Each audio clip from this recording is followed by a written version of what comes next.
ദുബായിലും ഇറാന്റെ വ്യോമാക്രമണം തുടരുന്നുണ്ട്. ദുബായിലും അബുദാബിയിലും തുടരെ സ്ഫോടനങ്ങൾ ഉണ്ടായിട്ടുണ്ട്. അക്ഷയ് പേരാവൂർ വിവരങ്ങൾ നൽകും. അക്ഷയ്, എന്താണ് ഏറ്റവും ഒടുവിൽ അവിടെ നിന്ന് നമുക്ക് ലഭ്യമാകുന്ന വിവരങ്ങൾ? ഈ സ്ഫോടന ശബ്ദങ്ങൾ പലയിടങ്ങളിലായി കേട്ടുകൊണ്ടിരിക്കുകയാണോ?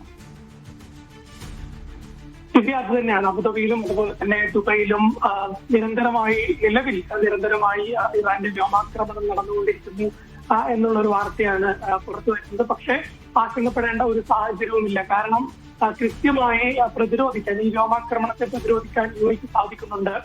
ഞാനിപ്പോൾ ഉള്ളത് ദുബൈയാണ്. ദുബൈ എയർപോർട്ടിന്റെ സമീപത്താണ്.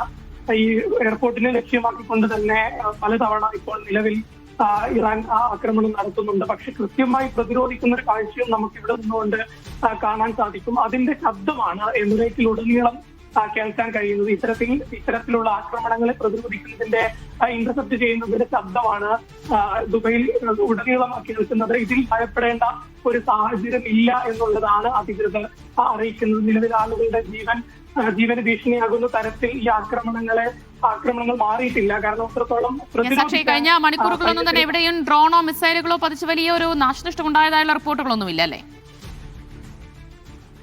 ഇല്ല, നിലവിൽ വലിയൊരു നാശനഷ്ടം ഉണ്ടായി എന്നുള്ളൊരു വാർത്ത യുഎഇയിൽ നിന്ന് വരുന്നില്ല എന്ന് തന്നെയാണ് അതിന്റെ ഏറ്റവും ആശ്വാസകരമായ ഒരു കാര്യം. പക്ഷേ ആളുകൾക്ക് പരിക്കേൽക്കുന്നുണ്ട്. ഇത് ഇന്റർസെപ്റ്റ് ചെയ്യുകയും ഡ്രോൺ ഉൾപ്പെടെ ഇന്റർസെപ്റ്റ് ചെയ്യുന്നതിന്റെ ഭാഗമായി ഇതിന്റെ കീഴ് കഷ്ണങ്ങൾ തെറിക്കുന്ന ഒരു സാഹചര്യമുണ്ട്.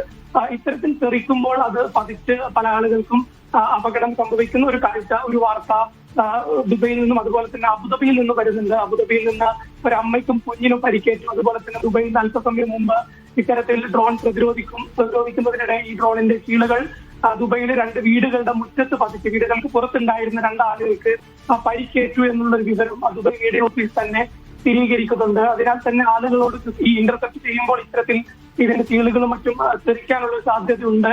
അതിനാൽ തന്നെ ആളുകളോട് കൃത്യമായി സുരക്ഷിത സ്ഥാനങ്ങളിൽ ഇരിക്കാൻ തന്നെയാണ് അധികൃതർ നിർദ്ദേശം നൽകുന്നത്. പക്ഷെ ആശങ്കപ്പെടേണ്ട സാഹചര്യം ഇല്ല എന്നും പ്രത്യേകം തന്നെ അധികൃതർ എടുത്തു പറയുന്നുണ്ട്. കാരണം നാട്ടിൽ നിന്ന് ഉൾപ്പെടെ ആളുകൾ ഇത്തരത്തിൽ ആശങ്ക പ്രകടിപ്പിച്ചുകൊണ്ട് ദുബൈ ഉൾപ്പെടെയുള്ള യുഎഇ ഉൾപ്പെടെയുള്ള പ്രവാസികളെ വിളിക്കുന്ന ഒരു സാഹചര്യം നമുക്ക് നിലവിലുണ്ട്. പക്ഷേ അത്തരത്തിൽ ആശങ്കപ്പെടേണ്ട ഒരു സാഹചര്യം നിലവിൽ യുഎഇയെ സംബന്ധിച്ചിടത്തോളം ഇല്ല എന്നുള്ളത് തന്നെയാണ്. ശരി. ദുബായിലാണ് ഇറാന്റെ വ്യോമാക്രമണം തുടരുന്നത്. ദുബായിലും അബുദാബിയിലും തുടരെ സ്ഫോടനങ്ങൾ ഉണ്ടായി എന്ന വിവരങ്ങളാണ് അക്ഷയ് പേരാവൂർ നൽകുന്നത്.